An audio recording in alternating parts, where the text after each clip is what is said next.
দেখো রূপা, সোনার কেল্লা। এই তো ডক্টর হাজরা,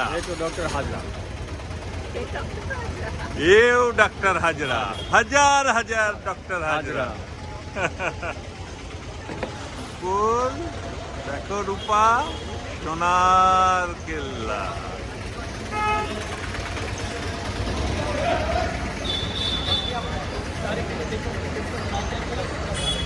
সত্যজিৎ রায় মুকুলকে সোনার কেল্লা দেখিয়েছিল, আমি বাসব রায় রূপা রায়কে সোনার কেল্লা দেখাচ্ছে। দেখো রূপা, সোনার কেল্লা। हाँ इधर शूटिंग हुआ किले के अंदर सोनार किला सत्यजिৎ সোনার কেল্লার এইখানেই সোনার কেল্লার শুটিংটা হয়েছিল। এই সিঁড়িটা থেকেই মুকুল দৌড়ে নামছিল। এই সিঁড়িটা থেকেই মুকুল দৌড়ে নেমেছিল। যারা সিনেমাটা আরেকবার দেখলে তখন মনে পড়বে এই সিঁড়িটা থেকেই মুকুল নেমেছিল। এই সেই সোনার কেল্লা, আমাদের নস্টালজিয়া।